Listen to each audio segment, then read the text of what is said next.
Welcome to my arena. Trazin? Oh no, that amateur would never understand my vision. Collecting history? That's not art. No. The art of combat. That's way more sophisticated.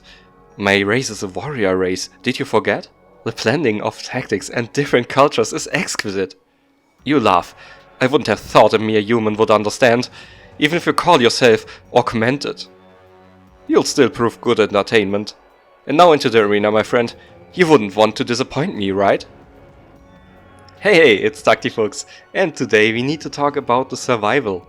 I have, obviously, no insight into Thothmek's exact role or personality in Dawn of War 4 yet, but that's how I imagine him for now. And now we've got a Necron arena to deal with enemies from all over the galaxy. I have to contextualize that somehow. And what a survival it is. The most interesting one, I think, so far for me. Varying enemies, plenty of NPC power-ups, giving you support, and no machine of war for this survival. During this event, starting soon, you will be able to play a total of 15 tokens. If you wonder about the rewards, I have a video on those here. You get to try out the new character Cyrus, who's supported by all Space Marines, for a total of 27 available characters other than him. You'll face, okay, that's more difficult, as the game throws the whole rogues gallery of Tacticus at you, from the Necrons to the Black Legion. There's all of the non-Imperial NPCs in here. In the survival, you'll try to defeat as many waves as possible to accomplish 2 goals. After some of the waves, you'll earn points that will help you unlock oaths to open chests with the main rewards. There's also XP books awarded after defeating wave 6, 11 and 13. You'll start the survival at the common rarity and all your characters and summons will be kept to that level. After defeating all up to the marked waves, you'll upgrade to the next rarity, which makes it crucial to defeat waves fast, so the enemy's level doesn't overwhelm you. You will get stronger during the event, with every of the 20 missions in the mission chain getting you a 7% buff to Cyrus' health and damage, making him more useful the longer the event goes on. Defeating wave 2 and 7 also drops a shield upgrade, which will give your characters 10% of the health as an armorless shield when they deploy, helping with survival a lot in the later runs. After defeating all uncommon waves 3 times, you'll start the runs at bronze yourself, with 6 wins over the rare ranks starting you at that cap, and 9 wins against the epic waves starting you out on the maximum cap of epic. No idea why, but my first runs always are a little luckier than the later ones. How about you? Before I tell you more about the enemies, please consider subscribing to my channel so we can reach the elusive 5000 subscriber milestone for a reward code. If you want something right now, you can use my referral code BAD60edu for 100 Blackstone. The enemies are really interesting this time. The event starts out at more basic enemies, but later waves spot more interesting enemies and characters. Each wave has a theme. There's Necrons in wave 1, 9 and 20 for example. Yes, 20. 2 more waves have been added to accommodate all of those enemies. The points and rewards have stayed at the same waves though, so the additional waves are only for leaderboard positions.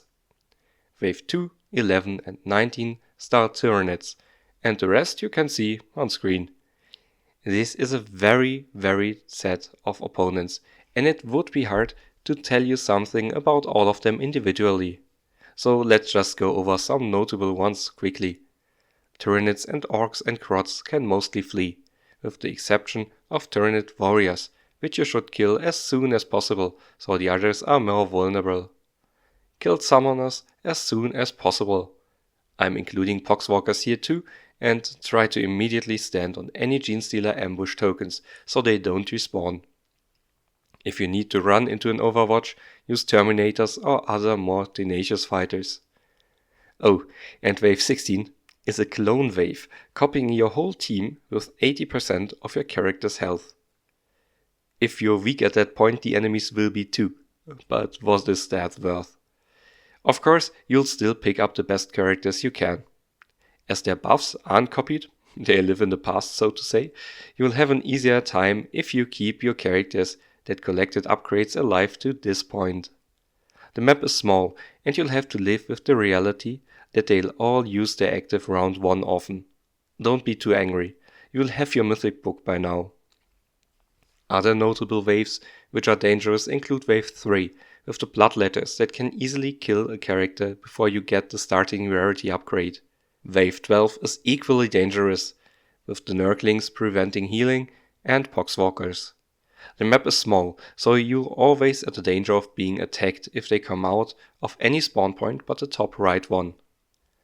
After defeating waves, other than the usual shield and the reinforcement point after wave 1, 3, 9, 12, 14 and 18, that allow you to replace defeated fighters, the resurrection after wave 16, and the ability refresh after wave 5, 7, 10, 13 and 17, which you'll mostly use on summoners to swarm the field, there's a lot of extra summon power-ups. Those will always give you an extra character. Wave 1 gives you an Inceptor, 4 an Aggressor, Wave 6 a Hellblaster, 8 a Deathwing Knight, 11 a Jump Pack Intercessor and 15 a Heavy Intercessor. This is cool, but also required, with not as many summoners available this time. Similar to summons, those fighters don't scale with you and will lose their significance fast. Waiting to use the upgrade later sadly doesn't help here. Also new are the 2 strategic points. The more of them you capture, the more of a points bonus you'll get, 25% per point held. Additionally, you'll get a 20% crit chance and damage boost per objective captured. Leaving an objective will of course still keep it under your control in a pinch, until the enemies capture it. And they like to do so. In my test runs, I had several occasions where they moved just to do so. If you want to keep them, stay on them with a ranged fighter. Those enhanced offenses from the tokens are extremely important, helping you to clear the area much faster. Always be sure to stay on them. If an objective is occupied by enemies, your first move in that turn should be recapturing it. You will have to leave them eventually. Don't feel bad about it if it helps you to defeat a wave, but get back on there whenever you can. The map is a Necron-themed hexagonal arena. The entry points to the sides are occupied with the enemy spawn points, kind of thematic. You'll begin on the lowest ground around one of the objectives, with the other one being on the high ground towards the other edge of the arena. The spawn points are on the high ground and all have 3 adjacent tiles. The top right one can be used as a defensive position, as you can block it off best and have a single hex not be able to hit in melee favoring ranged fighters. The arena is fairly small, making speed not as crucial as usually, but of course leaving someone down to guard the strategic point comes with the danger of them being attacked from afar and high ground, making going to the top of the arena pretty crucial. And while speed might not be as important, healing is even more so. The enemies will reach you turn 1 and deal damage, and there's barely any summons around to keep them busy. You'll need to take Cyrus, who has a high range and okay defenses. The range actually helps him to attack wherever you like. He brings okay damage to the table, which will even be pretty good after grabbing a few upgrades from missions for him, and when holding both objectives. His Haywire mines can fill the field and do some passive damage, and his suppression in range 3 can cancel enemies' overwatch and slow them down and decrease their damage. He himself also ignores overwatch, and his active allows him to move a second time once, making it easy for him to capture objectives. And if he hangs around there long enough, there'll be some mines there to annoy the enemies. Thematic tie-in works out with Dawn of War, I guess. Who to best support him? Summons are always crucial. Having more fighters is always good.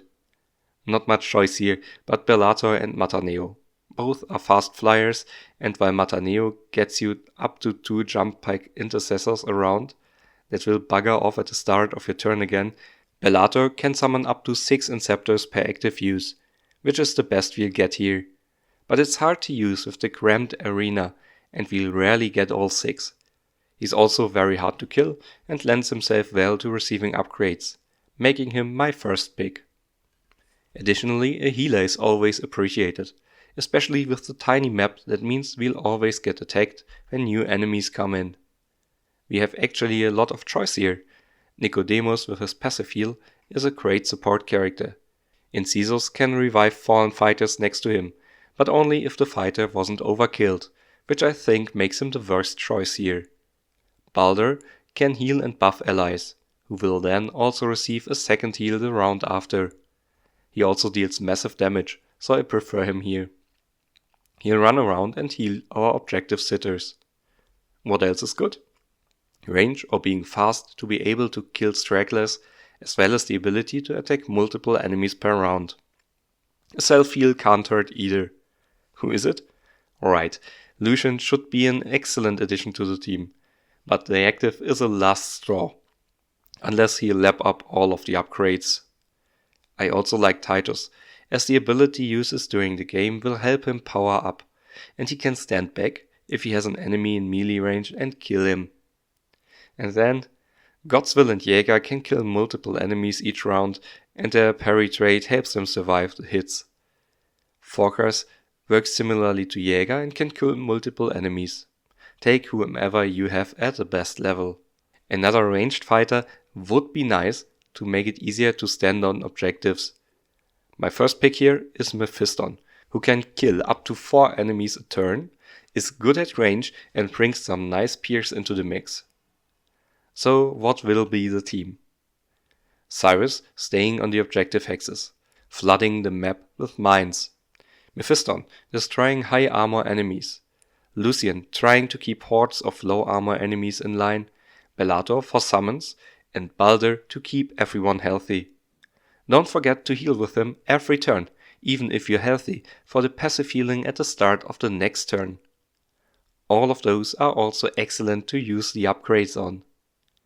Any sleeper picks I forgot to include? How do you like the shake-up of the formula? Let me know in the comments. Thank you for watching and have a great day.